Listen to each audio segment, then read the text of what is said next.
Assalamu alaikum wa rahmatullahi wa barakatuh. Today we're diving into a fascinating and complex topic, the Muslim population in Israel. This subject touches on history, demographics, culture, and current social issues, providing a multifaceted look at an important part of Israeli society. In this video, we'll explore 5 key aspects of the Muslim experience in Israel. We'll begin with a historical overview, tracing how Islam spread to the region now known as Israel. Then, we'll examine current demographics, looking at the number of Muslims in Israel today and the breakdown between Sunni and Shia populations. Our third section will focus on the daily lives of Muslims in Israel, exploring where they live and their typical occupations. Following that, we'll discuss some of the challenges faced by the Muslim community in Israel. Finally, we'll address the sensitive but crucial topic of Islamophobia in Israeli society. All right, let's dive deeper into the history of Islam in Israel. It's a fascinating journey that spans over a millennium. Islam first arrived in the region now known as Israel during the early Islamic conquests of the 7th century. In 634 CE, Muslim Arab armies under the Rashidun Caliphate began their expansion beyond the Arabian Peninsula.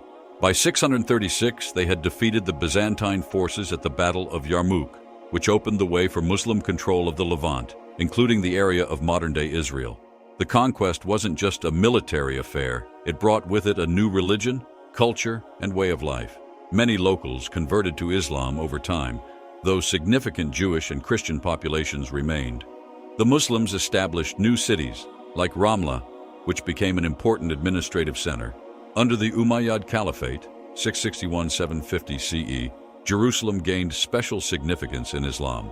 The Dome of the Rock, one of Islam's holiest sites, was built on the Temple Mount in 691. Muslims believe this is where Prophet Muhammad ascended to heaven during his night journey. The region then came under Abbasid rule, 750-969 CE, followed by the Fatimid Caliphate, 969-1099 CE. This period saw the growth of Islamic scholarship and culture in the area. However, it ended with the arrival of the Crusaders in 1099, who established Christian kingdoms.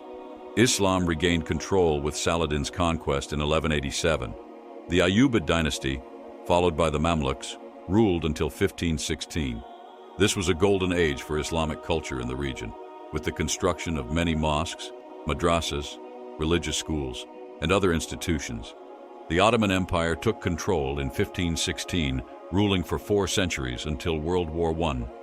During this time, Islam was the dominant religion and Arabic the main language, though there were significant minorities of other faiths. The fall of the Ottoman Empire and the British Mandate period, 1920-1948, brought major changes. Jewish immigration increased, leading to tensions with the local Arab-Muslim population. These tensions culminated in the 1948 Arab-Israeli War and the establishment of the State of Israel. Since then, Islam has remained a significant presence in Israel, with Muslims forming the largest religious minority in the country. The Muslim population includes both Arabs who remained within Israel's borders after 1948 and their descendants, as well as some more recent immigrants. Throughout this long history, Islam in the region has been influenced by various theological and cultural trends within the wider Muslim world. It's also developed some unique local characteristics due to the specific historical and geographical context of the Holy Land. This rich history continues to shape the experiences and identities of Muslims in Israel today, forming a complex backdrop to contemporary issues and relationships between different communities in the region. As of the most recent reliable surveys and official statistics, which date to 2019-2020, Muslims make up approximately 17.8% of Israel's total population. This translates to about 1.6 million people. It's worth noting that this figure has been steadily growing over the years due to higher birth rates among Muslim families compared to other groups in Israel. The vast majority of Muslims in Israel, around 99%, are Sunni Muslims.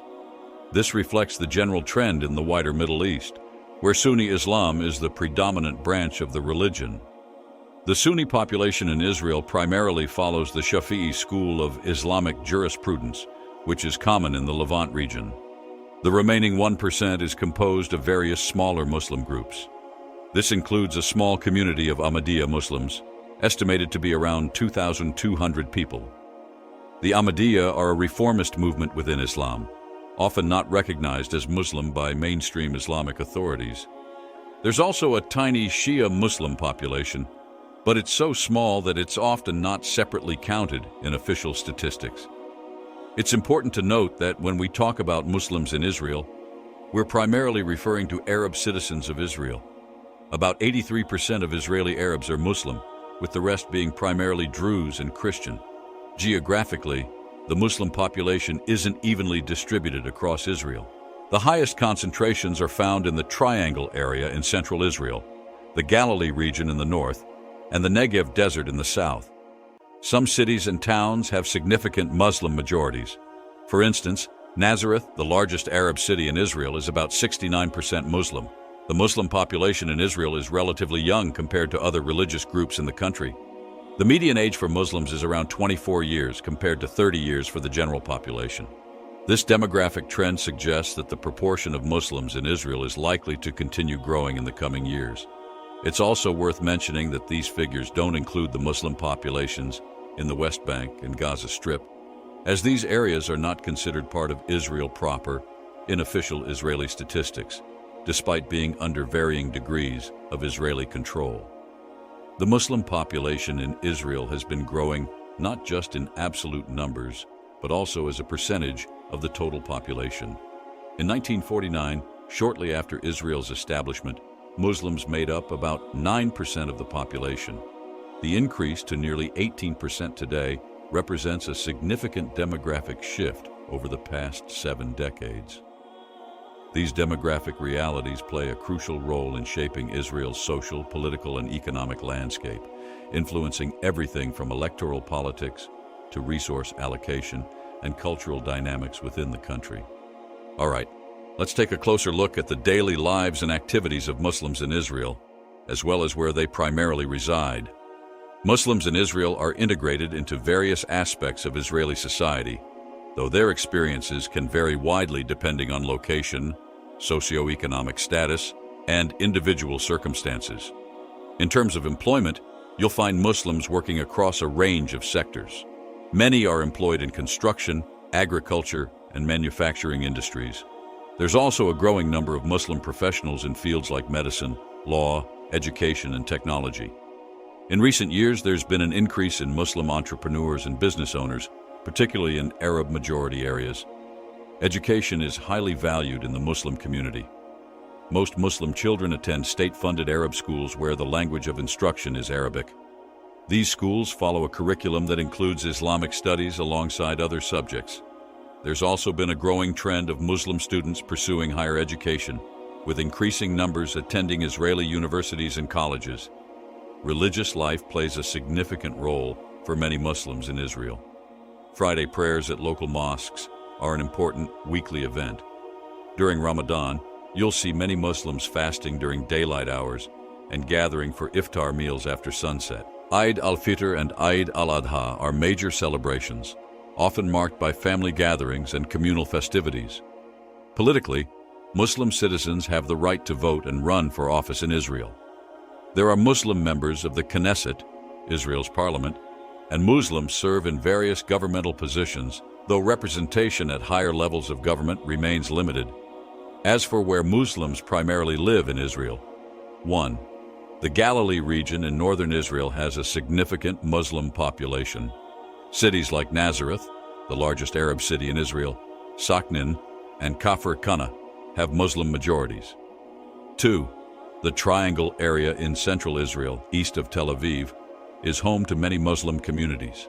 Towns like Al-Fam, Taibe, and Tira are predominantly Muslim. 3. In the Negev Desert in southern Israel, there's a substantial Bedouin Muslim population. The city of Rahat, for example, is the largest Bedouin city in the world. 4. There are also significant Muslim populations in mixed cities like Acre, Haifa, Lod, and Ramla. 5. In Jerusalem, Muslims make up about a third of the population, primarily in East Jerusalem. Daily life in these areas often revolves around local community centers, markets, and religious institutions. In Muslim-majority towns, you'll see Arabic signage, hear the call to prayer from local mosques, and find many halal restaurants and shops. However, it's important to note that there are challenges. Many Muslim-majority areas face issues like overcrowding, lower municipal funding, and less developed infrastructure compared to Jewish-majority areas. There's also the complex reality of being a minority group. While Muslims are citizens with legal rights, many report feeling like second-class citizens at times. This can manifest in various ways, from subtle discrimination to more overt challenges in areas like housing and employment. Despite these challenges, many Muslims in Israel are actively engaged in efforts to improve their communities and bridge gaps with other groups in Israeli society. This includes participation in coexistence projects, interfaith dialogues, and various civic initiatives. The daily lives of Muslims in Israel thus reflect a complex interplay of religious tradition, cultural heritage, modern Israeli society, and the ongoing navigation of minority status in a Jewish-majority state. Let's dive into the challenges faced by the Muslim population in Israel. It's a complex situation with multiple layers of social, economic, and political issues. One of the most significant problems is socioeconomic inequality. On average, Muslim citizens of Israel have lower incomes and higher poverty rates compared to Jewish Israelis.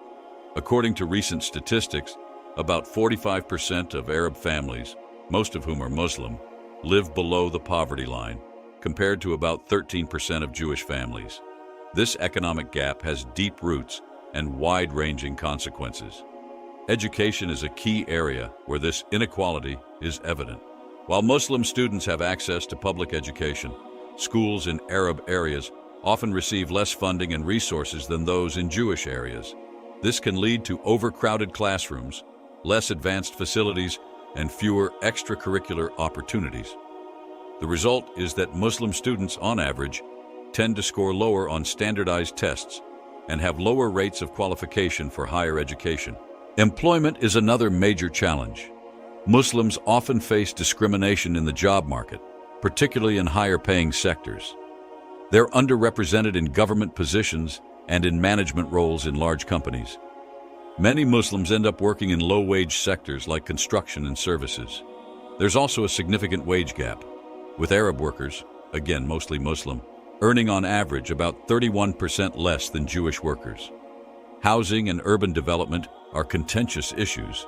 Many Muslim-majority towns and neighborhoods face overcrowding and lack of proper infrastructure. There are fewer building permits issued in these areas, leading to housing shortages and illegal construction. Land rights are a particularly sensitive topic, with ongoing disputes over land ownership and use. Political representation is another area of concern. While there are Muslim members of the Knesset and some in local government positions, they're generally underrepresented at the highest levels of decision-making. Many Muslims feel that their voices and concerns aren't adequately addressed in national politics. There's also the complex issue of national identity. Most Muslims in Israel are also Palestinians, which can create a sense of divided loyalty or alienation from the state. They often feel caught between their Palestinian heritage and their Israeli citizenship, a tension that can affect many aspects of life. Discrimination is a daily reality for many Muslims in Israel. This can range from subtle biases to more overt forms of exclusion. For example, some Muslims report difficulties renting apartments in Jewish-majority areas or facing extra scrutiny and security checks. The ongoing Israeli-Palestinian conflict adds another layer of complexity. Events in Gaza or the West Bank can increase tensions within Israel, sometimes leading to heightened distrust or discrimination against Muslim citizens, even though they're not directly involved in the conflict. Legal issues also present challenges. While Muslims have equal rights under Israeli law, some laws, like the nation-state law passed in 2018, have been criticized for prioritizing the Jewish character of the state in a way that potentially marginalizes minority groups. Access to religious sites can be a contentious issue, particularly in Jerusalem. Restrictions on access to the Al-Aqsa Mosque compound, especially during times of tension, are a source of frustration for many Muslims. Despite these challenges, it's important to note that there are ongoing efforts to address these issues. Various government initiatives aim to increase economic integration and improve education in Arab sectors. Civil society organizations, both Jewish and Arab, work to promote coexistence and equal rights. Many Muslims in Israel are actively engaged in advocating for their rights and working to build a more equitable society. The situation of Muslims in Israel is thus one of ongoing struggle for equality and full integration, balanced against the preservation of their unique cultural and religious identity within the broader Israeli society. All right, let's delve into the complex issue of Islamophobia in Israel, the existence of any Islamophobic organizations, and efforts to counter anti-Muslim sentiment. Islamophobia does exist in Israel, much as it does in many countries with Muslim minorities. However, it's important to note that the situation in Israel is particularly complex due to the ongoing Israeli-Palestinian conflict and the intertwining of religious and national identities. In Israel, Islamophobia often manifests in ways that blur the lines between religious prejudice and national tensions. It can be difficult to distinguish between anti-Muslim sentiment and anti-Arab or anti-Palestinian feelings, as these identities frequently overlap. There have been instances of Islamophobic actions and rhetoric in Israel. These include vandalism of mosques, discriminatory statements by some politicians, and negative portrayals in media. For example, there have been cases of mosques being defaced with graffiti, particularly in mixed Jewish-Arab cities or in areas near settlements in the West Bank. Some far-right political figures have used inflammatory language about Muslims, often in the context of security concerns. This rhetoric can fuel negative perceptions and stereotypes about Muslims among parts of the Jewish Israeli population. In terms of organized Islamophobic groups, Israel doesn't have large-scale, explicitly anti-Muslim organizations in the way that some Western countries do. However, there are far-right groups that promote Jewish supremacy and express hostility towards Arabs and Muslims. These groups are generally small and on the fringes of Israeli society, but they can be vocal and at times violent. One example is the Lahava organization, which opposes Arab-Jewish intermarriage and has been accused of inciting racism. While not exclusively focused on Muslims, their activities often have an Islamophobic component. It's crucial to note that these extreme views are not representative of mainstream Israeli society or government policy. Israel has laws against incitement to racism and religious discrimination, which can be used to prosecute clear cases of Islamophobia. The struggle against Islamophobia in Israel takes various forms. 1. Legal measures. As mentioned, there are laws against racial and religious discrimination. These can be used to prosecute hate crimes against Muslims. 2. Government initiatives. There have been efforts to increase integration of Arabs, most of whom are Muslim, in various sectors of society, including higher education and the job market. These aim to reduce socioeconomic gaps and promote coexistence. 3. Civil society organizations. Many NGOs in Israel work to promote Jewish-Arab coexistence and combat prejudice. These include groups like Abraham Initiatives, Give It Haviva, and others that run dialogue programs and advocate for equal rights. 4. Interfaith initiatives. There are various interfaith dialogue groups that bring together Jews, Muslims, and Christians to promote understanding and combat stereotypes. 5. Education. Some schools have programs aimed at promoting tolerance and understanding between different religious and ethnic groups. 6. Media representation. There have been efforts to increase positive representation of Arabs and Muslims in Israeli media, though this remains an area where more progress is needed. It's worth noting that many Jewish Israelis distinguish between their Muslim fellow citizens and the broader Israeli-Palestinian conflict. Many support coexistence and equal rights for all citizens, regardless of religion. However, challenges remain. The ongoing conflict, security concerns, and political tensions can exacerbate negative feelings towards Muslims. Events such as terror attacks or escalations in Gaza can lead to spikes in anti-Muslim sentiment. The situation is further complicated by the fact that some criticism of Islam or Muslim practices comes from secular quarters and is part of broader debates about the role of religion in public life, rather than being motivated by Islamophobia per se. In conclusion, while Islamophobia exists in Israel, it's not a simple or one-dimensional issue. It's intertwined with complex historical, political, and social factors. Efforts to combat it are ongoing, but progress can be slow. and is often affected by the broader geopolitical situation in the region. Well, there you have it, a deep dive into the complex and fascinating world of Muslims in Israel. From the rich historical roots of Islam in this land to the present-day realities, challenges, and ongoing efforts for coexistence, it's clear that this is a multifaceted topic with no simple answers. I hope this video has given you a more nuanced understanding of the Muslim experience in Israel and perhaps sparked your curiosity to learn even more. Remember, what we've covered here is just the tip of the iceberg. There are always more perspectives to explore and stories to uncover. If you found this content interesting and informative, I'd really appreciate it if you'd hit that subscribe button. I'm always working on bringing you in-depth looks at complex social and cultural topics like this one. By subscribing, you'll be the first to know when new videos drop, and you'll be supporting my efforts to create more content that digs beneath the surface of important issues. Also, I'd love to hear your thoughts in the comments. Did anything in this video surprise you? Do you have any experiences or insights to share? Your engagement helps make this channel a place for meaningful discussion and learning. Thanks for watching, and I'll see you in the next video. Assalamu alaikum wa rahmatullahi wa barakatuh.